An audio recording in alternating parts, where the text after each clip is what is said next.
etcétera, no tiene una enfermedad de base, etcétera, no tiene un oligohidramio por otra causa, pues ese oligohidramio que nos muestra dentro de un contexto clínico una sospecha de ruptura, pues no puede servir, ¿sí? Colorante.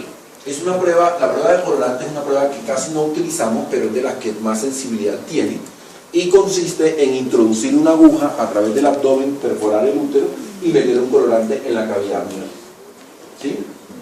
Ese colorante puede ser índigo de carmín o azul de ébano, que es lo que más utilizamos acá. Obviamente a los colombianos vitamina B12 también se puede utilizar, y la paciente se pone a deambular, que ahí es donde está el error, ¿sí? Durante las 4 horas siguientes se le pone a que camine un poco con un apósito estéril en periné, y va a salir un líquido que ya sale del color azul de ébano. Entonces si sale el color azul, normalmente no hay leucorrea azul, entonces la paciente tiene una ruptura comprobada, ¿sí? Es un método que tiene desventaja, es invasivo, ¿sí? Es molesto para la paciente, pero cuando estas dos pruebas nos generan duda y la paciente tiene una historia como que sí, como que no, le hacemos esto. Es muy importante que tengan en cuenta que la paciente debe ser valorada dentro de las 4 horas siguientes, porque el recambio de la totalidad del líquido amniótico a través de su proceso de absorción y producción por el pipí fetal se hace en 4 horas. Entonces, lo que podemos hacer es hacerle la prueba de colorante a la paciente y nos olvidamos de ella porque el servicio estaba vuelto nada y la vemos 8 horas después. ¿Qué pasa? No sirve, porque ya el líquido que estaba con, si la ruptura existía, es un líquido que ya se recambió y va a salir claro. Y comenzamos a confundirnos porque lo que vemos en el apósito estéril pues no nos va a servir, porque ya lo que uno quiere ver es la prueba. Entonces, dentro de las 4 horas siguientes, después de la prueba, es cuando se debe observar por esa razón.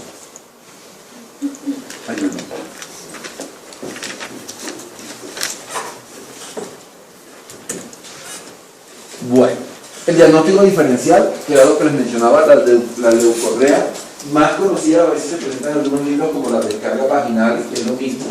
La presencia del tapón mucoso, pues es claramente evidente como es un tapón mucoso, pero está en el diagnóstico diferencial, y la incontinencia urinaria que se puede presentar, ¿sí?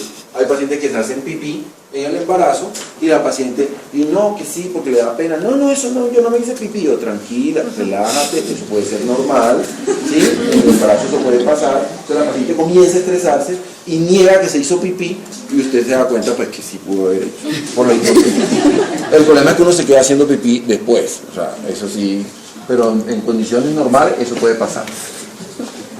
Bueno, ¿cuál es el manejo general que le vamos a dar a la paciente después de tener un diagnóstico? Entonces, lo primero se resume en esta frase que encontré, y es como tratar de lograr un balance entre sus dos complicaciones más importantes, que es la prematurez, o sea, un feto que va a salir y dependiendo del momento en que se salga, muy prematuro, con una serie de complicaciones que se van a derivar en la unidad de recién nacido, y la infección fetal, que ahora le agregamos el componente de la infección materna, porque la paciente se puede morir, ¿sí? Por una RPM se puede morir. Lo primero que nosotros tenemos que hacer, como cualquier proceso diagnóstico, pero acá hay cierto tipo de diagnósticos que si a usted se le escapó que la paciente tiene una mastitis y la mandó para la casa y entonces estaba como embolatado entre una congestión mamaria o no, y la señora viene con una mastitis, pues seguramente te va a emberracar a la señora como usted, le va a decir que usted es un mal médico y no va a pasar, porque de una mastitis no se muere nadie, ¿sí? Pero si el paciente tiene un infarto y usted lo manda para la casa y el man o la señora regresa muerta, pues eso sí es un problema, ¿sí? La RPM que genera duda diagnóstica no se puede ir para la casa, ¿sí? ¿Por qué? Porque se está asociando a una infección materna, a una infección fetal y a otra serie de complicaciones como un desprendimiento prematuro de placenta. No se vuelvan exagerados y ahora no vayan a coger la opción, tengo duda, hospitaliza, tengo duda, hospitaliza. No, a ver, o sea, no cojan esto, pensamientos literales, no, ¿sí?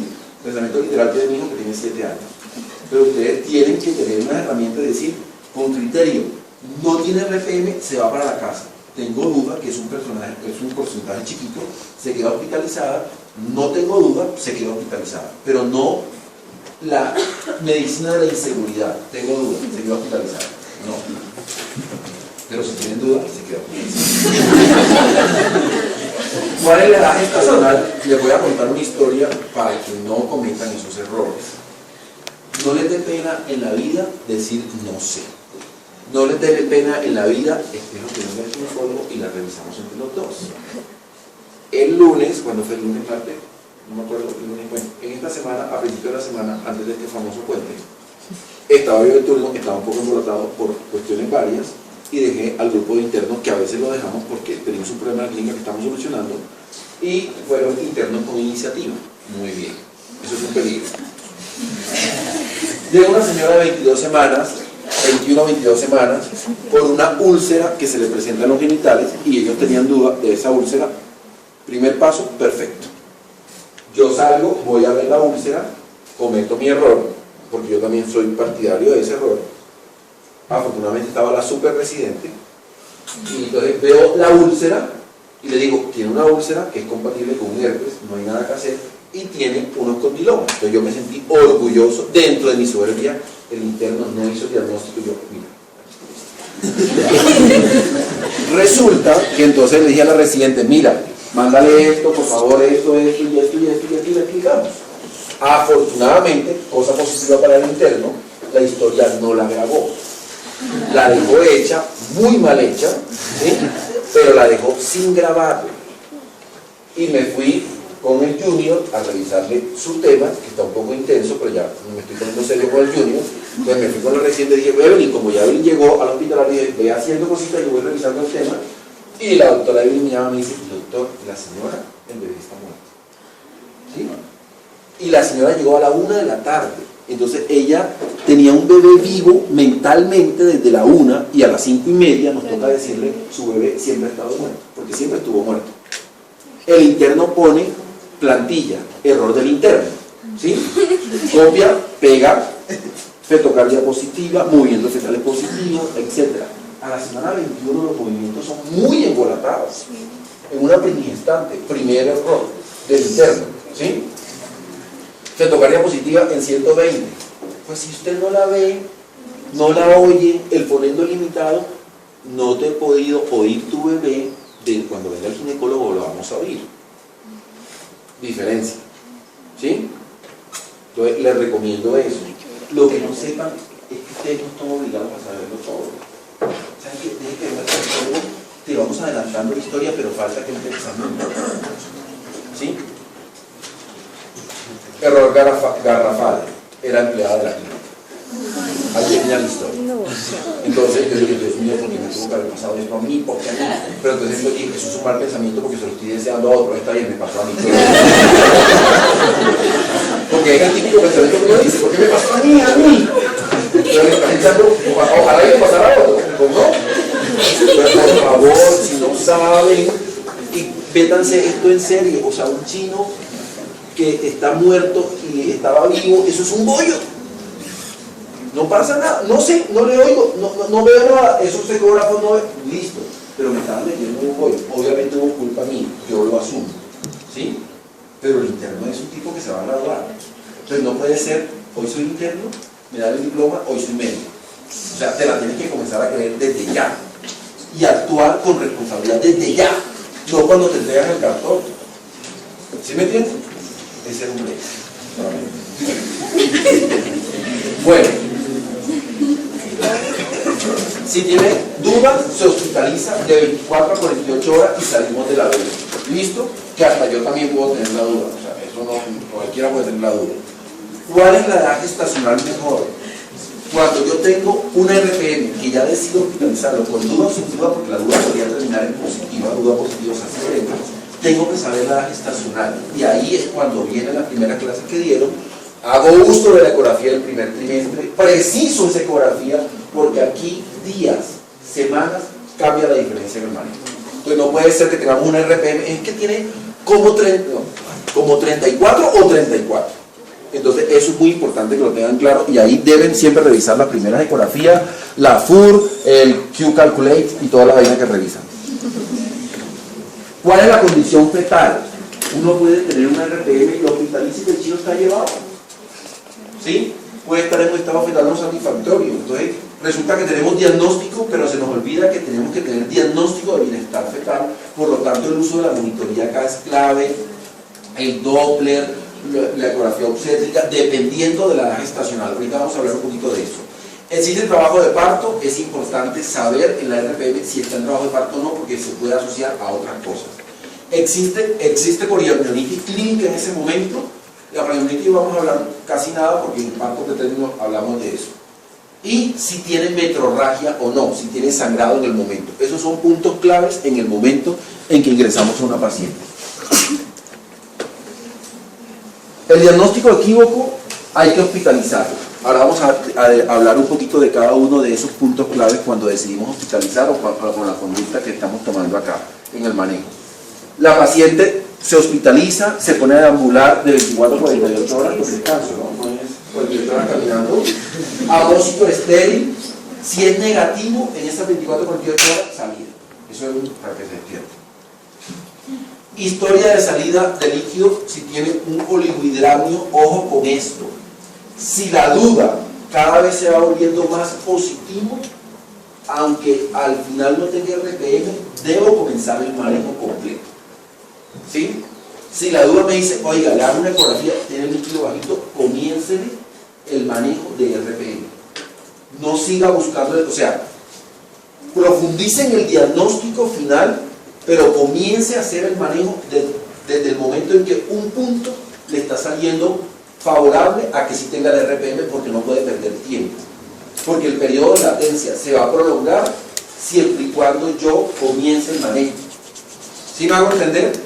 Cuando la duda va caminando, porque lo que estoy haciendo es que salió como manchadito un poquito el apósito, la ecografía me da que el índice líquido amniótico está bajo para la gestacional, ya voy sumando las razones y todavía no tengo el diagnóstico, ahí debo comenzar el diagnóstico, el manejo. ¿Sí? Puede que esta paciente al final no tenga, pero si tiene, se beneficia, y si no tiene, el riesgo-beneficio es mayor, el beneficio para la paciente comenzando el manejo con anticipación. Bueno, la semana 34 es una semana clave para nosotros en ruptura de membrana. Y es una semana clave, ¿por qué? Porque se va a encontrar a un desarrollo pulmonar desde el punto de vista de la producción de surfactante muy importante. El 95% de los fetos que ya van semana 34, pisando la semana 35, tienen surfactante y son fetos que no van a tener un estrés respiratorio. Eso es importante. Hacer uso de la FUR, de la ecografía del primer trimestre para confirmar la edad gestacional que mencionamos. Si hay dudas de la edad gestacional, porque la paciente puede llegar, como llegan nuestras pacientes desafortunadamente, FUR, no sé. Ecografía, no tengo. Control prenatal, no tengo. Estamos más perdidos que el hijo Limber. Entonces, en esa paciente donde no hay FUR, donde no hay ecografía, donde hay una uterina que es embolatada, que no nos puede decir precisamente cuánto tiene, en esa paciente hay que hacer una amniocentesis. ¿Por qué? Porque si yo digo que tiene como 31 de edad gestacional, pero no sé hasta dónde puedo llegar, y la ecografía del tercer trimestre no es una ecografía adecuada para el cálculo de edad gestacional como lo es la primera ecografía, esta paciente se le puya la barriga, o sea, se le hace una amniocentesis y le hacemos pruebas de maduración pulmonar. Si la prueba de maduración pulmonar, el líquido amniótico, que es la relación lecitina-efinomielina mayor a 2, la presencia de fosfatidilglicerol, presente o ausente, ahí no tiene valor, ¿sí? Con esas dos me sale positivo, debo desembarazar. Pero solamente la vamos a mandar en pacientes donde no tengo la gestacional, donde necesito tener otro arma. La arma que me está diciendo ahí es, hay modelo pulmonar, desembarazamos y quedaría para ese caso nada más, ¿sí? Cada vez somos menos invasivos. Otra opción que puedo utilizar, no sé exactamente cuánto tengo de edad gestacional, pero un peso fetal estimado cercano a 2.800 gramos va a dar en nuestro medio latinoamericano en el mayor al percentil 90 para 34 semanas. ¿Sí? Entonces, eso me está diciendo a mí que es un feto mayor de 34 semanas, y con ese hallazgo de una persona que calcula el peso fetal adecuadamente, en nuestro medio se asocia por encima del percentil 90 para 34 semanas, ya pasamos el periodo de maduración, por lo tanto la podríamos desembarazar. Son los casos específicos donde tenemos dudas, esos son cositas que podemos utilizar.